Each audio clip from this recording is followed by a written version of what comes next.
Um, Here we are, and we are celebrating David Hoose's 38 years with the Cantata Singers, and we'd like to talk about some of the earliest memories that people have had with David and the Cantata Singers.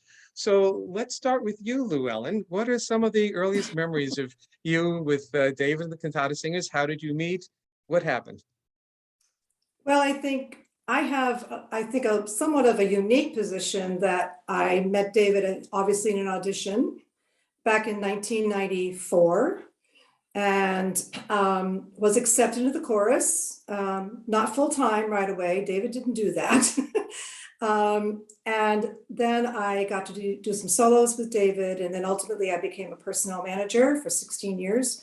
So my time with him has been varied and long and wonderful. And I think it, I am so, I get very moved when I think about my time with David because I have learned so much from him from the first day I went to rehearsal as a choral singer and as a soloist. And I, to this day, use a lot of what he says in my own voice lessons with my students. It transfers so beautifully. And so that was really what I remember from that point of view. And as a personnel manager, I got to know him a little more as a person and the kind and caring person that he is. He cares about everybody in the chorus and the orchestra. The first one to send a car, to make a call if something is needed. So I was able to see a lot of that, which was really, really wonderful. Well, my earliest memory of David was a few months after college. I moved to Boston and I was living at Ben and Patricia Zander's house. And on the first Thursday that I was there, Ben whisked me off to Civic Symphony rehearsal. That was his orchestra at the time. And there was a principal horn player who looked really kind of questionable with long hair down to his shoulders and kind of a big old coat. And I was thinking, oh, I don't know. But then it seemed like he sounded good and he seemed to know a lot about music. And as it also happened that I met my husband, Jim Olson, at the Zander's house. And Jim had just gone to Brandeis to lead the choruses there. And David had just returned there after a stint in the Marines during Vietnam times. And he returned to his graduate composition work. And then I ended up as a ringer in the orchestra there and also doing many graduate composer concerts, complicated works, and David's abilities really started to show. So I was thrilled when he was named the music director of Cantata Singers. I had played with Cantata Singers under John Harbison and grown to love the organization. And I thought, what a great combination now that they have David. And the summer before, probably early summer before his first season, he was in our backyard and he said, I've listened to everything in Western music and there's nothing appropriate for me to make good programs for cantata singers. And then he proceeded to make almost 4 decades worth of spectacular programs. Well, it turns out that Llewellyn and I have the same script.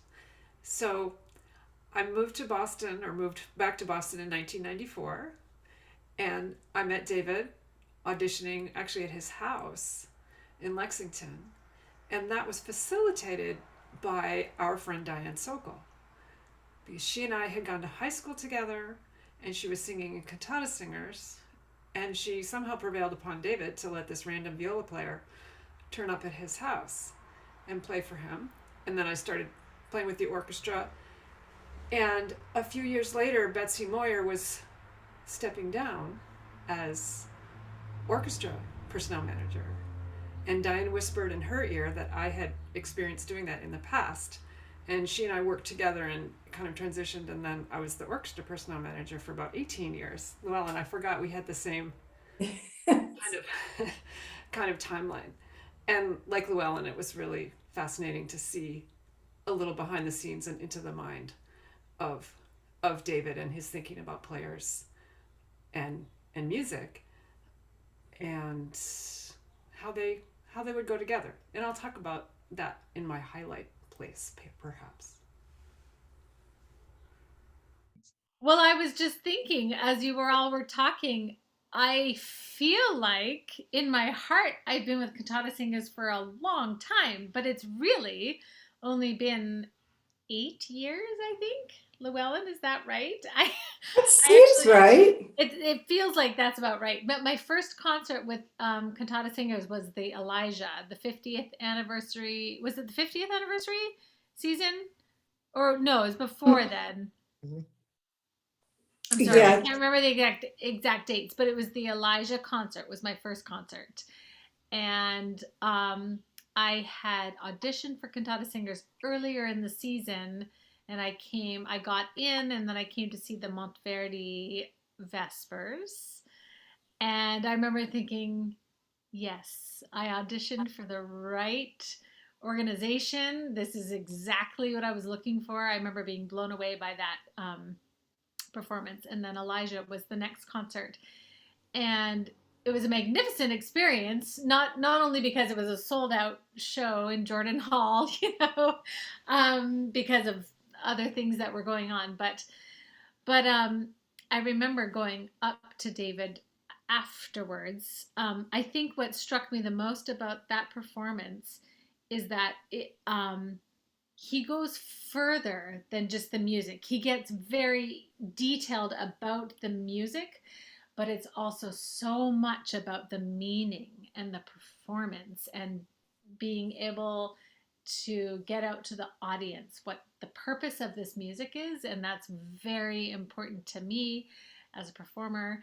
And he was so specific about like the dramatic moments when we should stand in the chorus. And I just remember being so moved by that performance. And so I went and told him so afterwards. And he was so, despite all of his like scary, singling people out, and I heard you sing like a half step under, whatever it might be, it all leads to this magical performance. And I went up to him after that Elijah performance, and I just told him how much it meant to me. And he just looked me straight in the eye and he said, Felicity, we are so happy to have you part of this organization.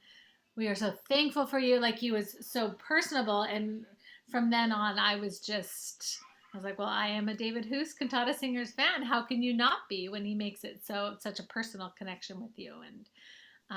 And every performance I've done with him since, there's always been just that moment that makes me say, this is why I continue to give my time.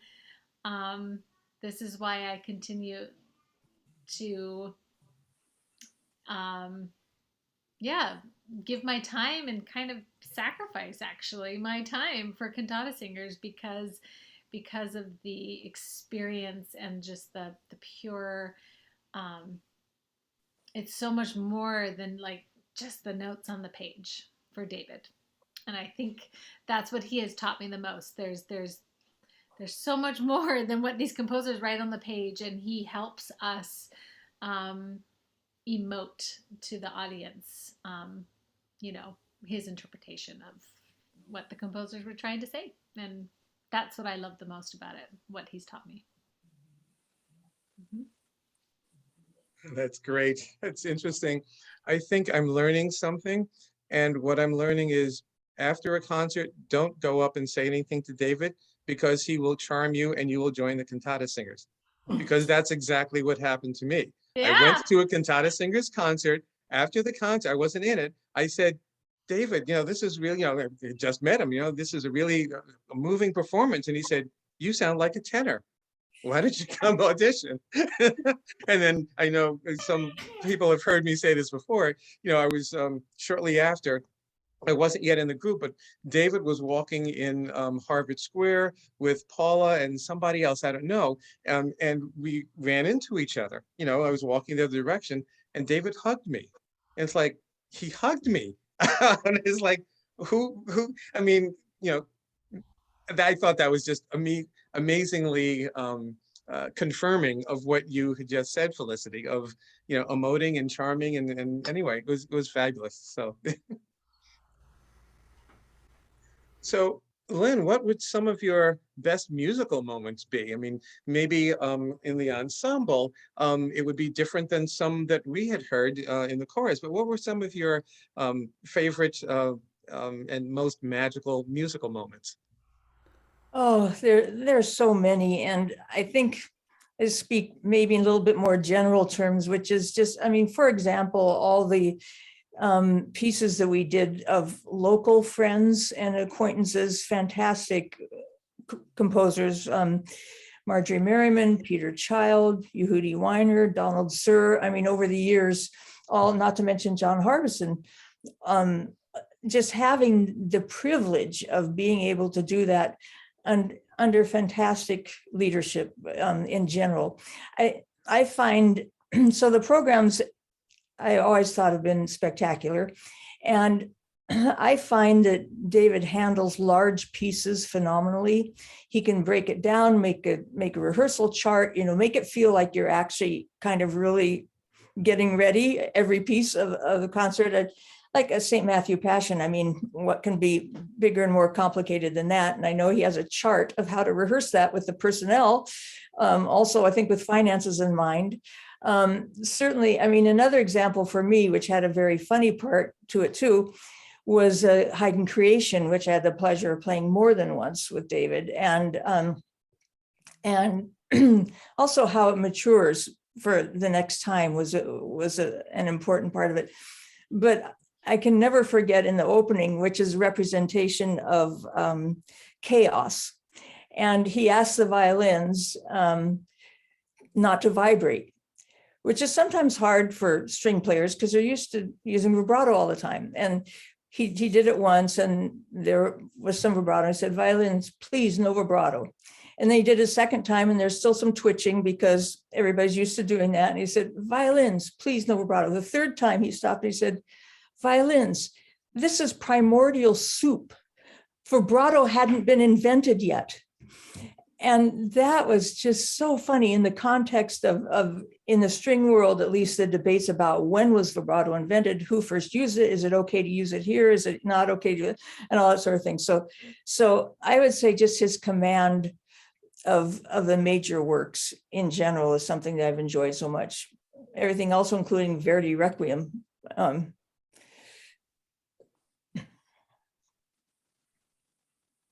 we were, Felicity was talking about Elijah, just a quick little thing, it reminded me that Elijah isn't done very frequently.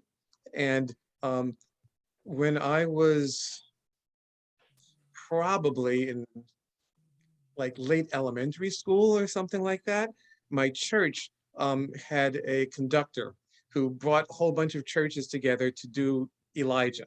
Now, my church was a Black West Indian church. So imagine singing Elijah with, you know, the accents and all of the whatever, and, you know, the instruments that aren't quite in tune, and the voices that are about the same. And so that was my early experience with Elijah.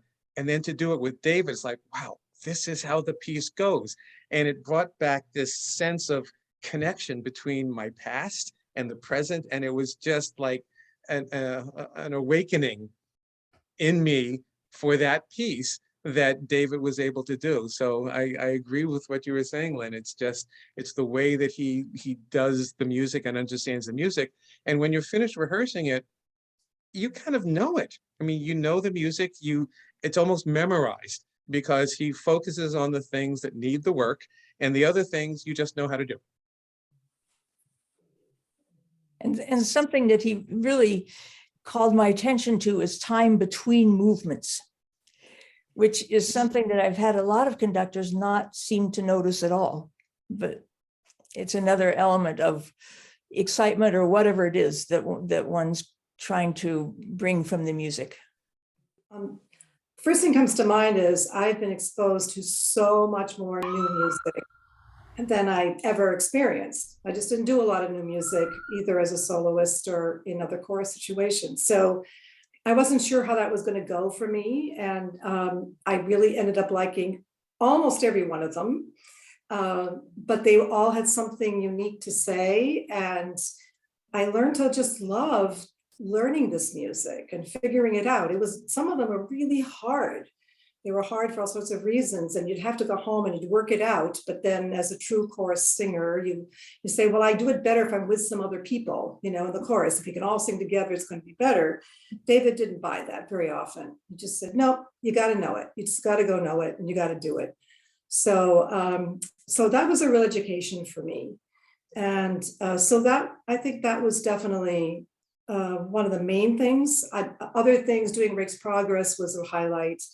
Always the St. Matthew Passion. That I sang my first St. Matthew Passion when I was 18 in Symphony Hall.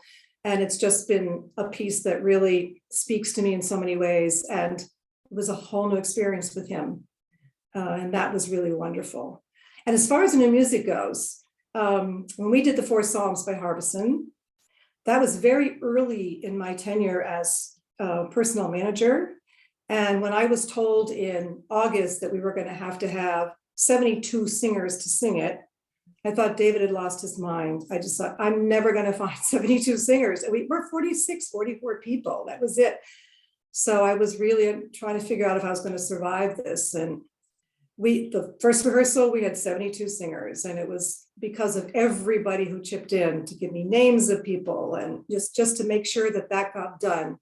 And my husband, Tom, said we should put up on the refrigerator one of those things like when you're raising money, for the little bulb thing. And so he said, we just keep marking up until we get there.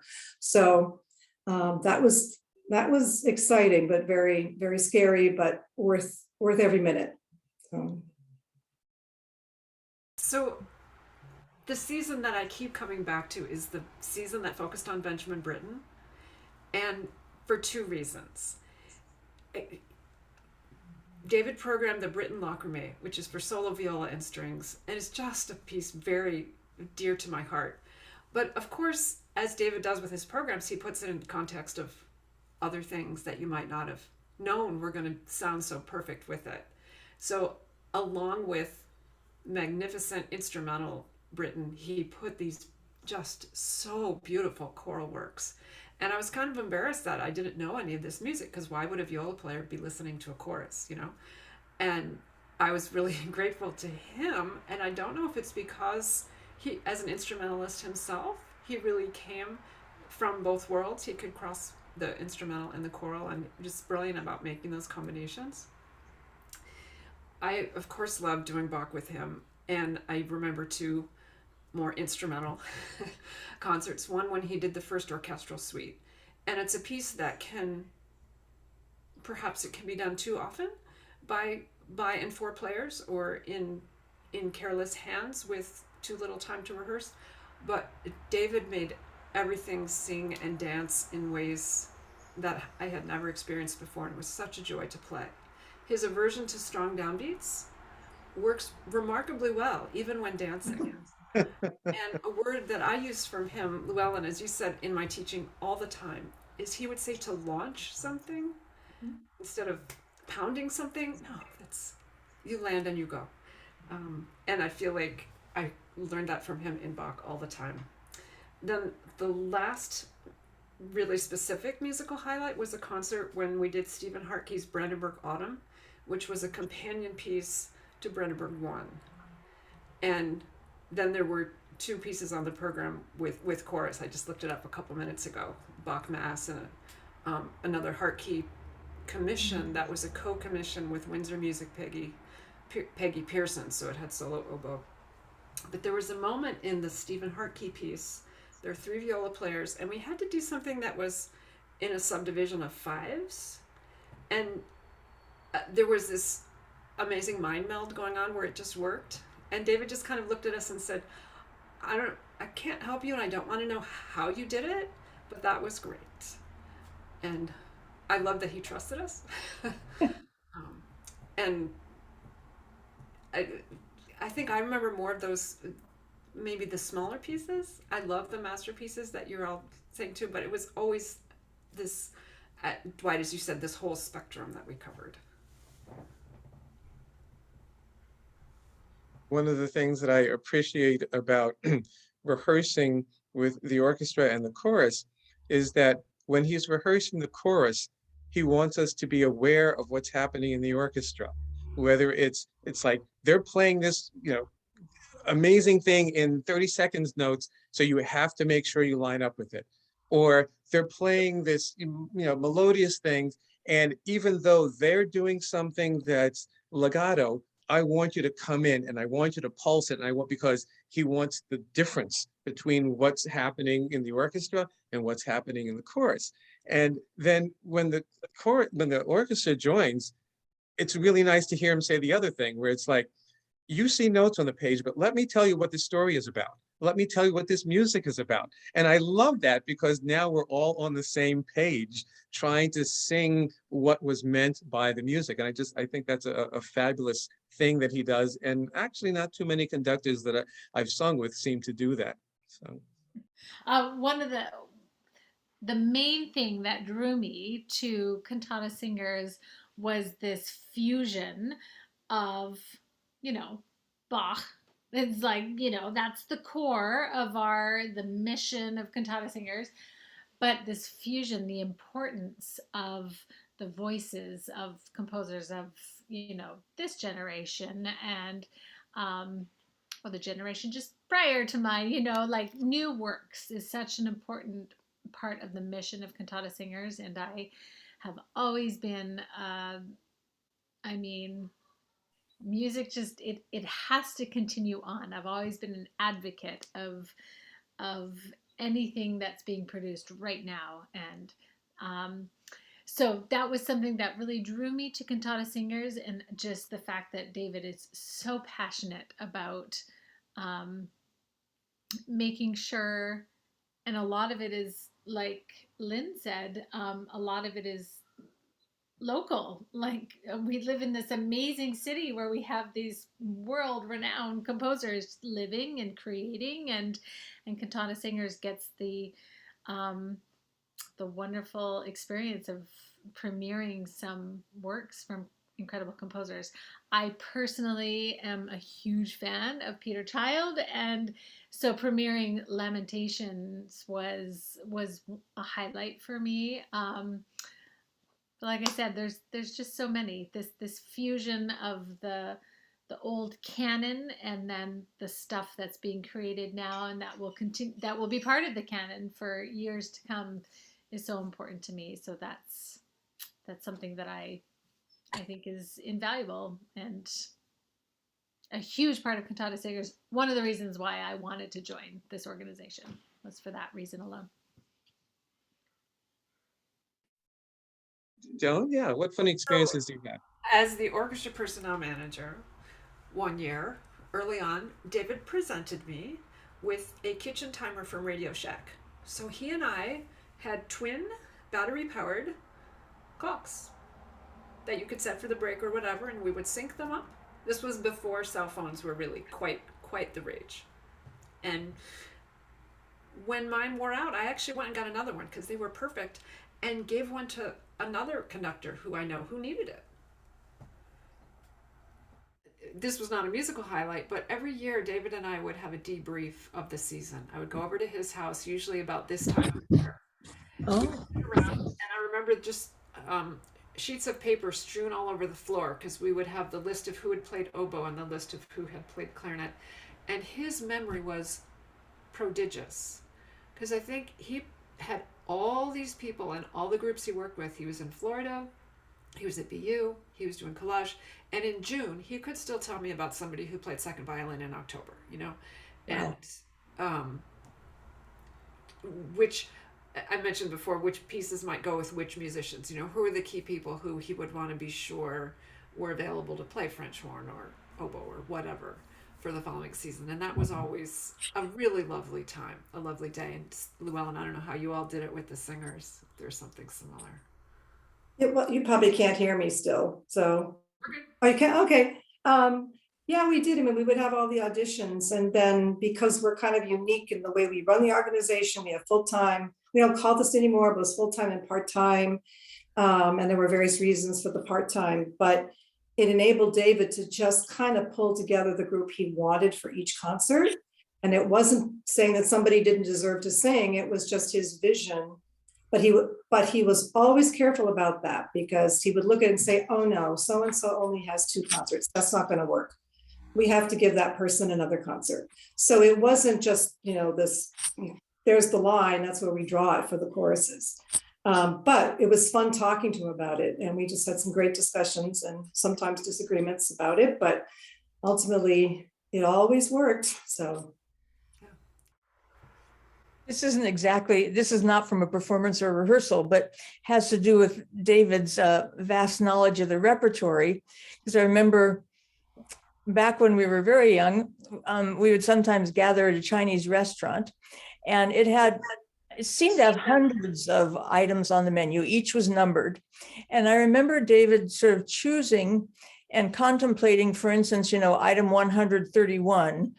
So how did, say, Szechuan eggplant compare to cantata 131? And then he would list various qualities in the cantata that might apply to the egg or might not apply. And then we could decide whether to order that or not. That's amazing. That's great. Sorry. That's so good. One of my favorite sayings, I think, is "That was great." No. I messed it up. One of my favorite sayings is when he's like, "That was good." It wasn't great, but it was good. Oh, we thought we were doing so good. But then he teaches us how it can be great. So invaluable. He always And then- like to, sorry. I was just to say, and then Felicity, after he does that, he'll spend 15 minutes making that thing better.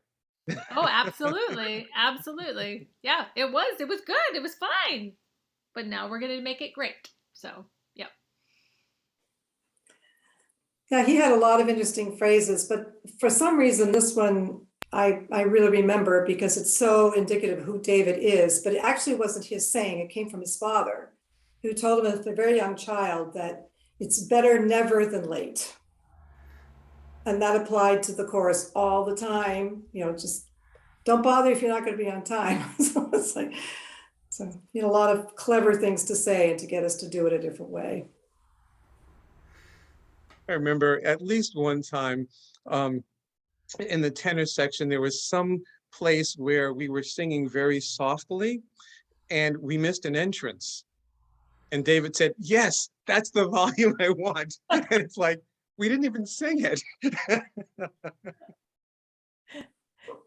And another David Hoosism about dynamics, you would ask him, "Well, how loud should it be?" And he would say, "M."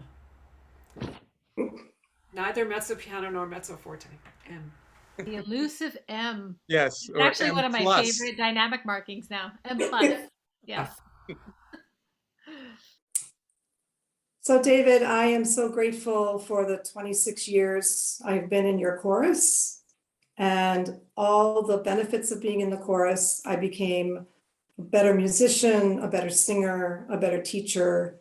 And being so close to you as the personnel manager, we had a lot of rough times, a lot of difficult things to do, but we always managed to pull through it together. And it was a real collaborative effort. And I think that really helped me a lot. And through this time, we have become very good friends. I treasure our relationship and always will. And every time I sing now, it's going to be you I think about because you have shaped my life so greatly in every way as a musician, a teacher. So thank you so much for all this time. We love you, David. David, thank you for taking a chance on a viola player a long, long time ago, and then allowing me to get closer into the organization and to you as being the personnel manager for many years, which is a real honor and fascinating. And I always had the feeling when a concert was about to start, you would sweep onto the stage and basically take us all by the hand and say, "It's going to be okay. We are going on this journey together." So thank you for all of the journeys that you took us on, and wishing you and Amy many more together. We love you, David.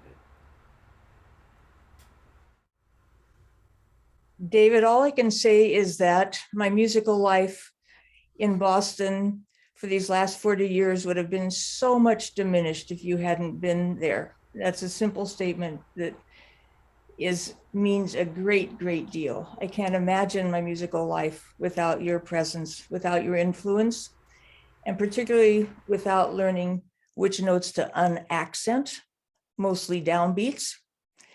And I wish for you that you continue to bring your extraordinary gifts and work to musicians and audiences in whatever form that may take. We love you, David.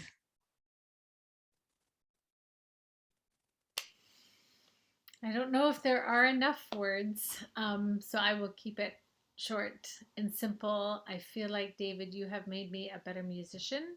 You have made me a better human, in the sense that when I am working on this music with you, I feel and think more deeply about it. And for that, I'm forever grateful. And I will never look at a score the same way again without your words in my head, and how to really delve into it in a really holistic, with your whole being, spirit, mind, body, everything connected, is how you have taught me to approach music. And I am forever grateful for that. We love you, David. You know, one of the things that I appreciate about David and working with the cantata singers or whatever is that in a way it's not so much about the music. It's about how the music changes us, how the music can change the audience.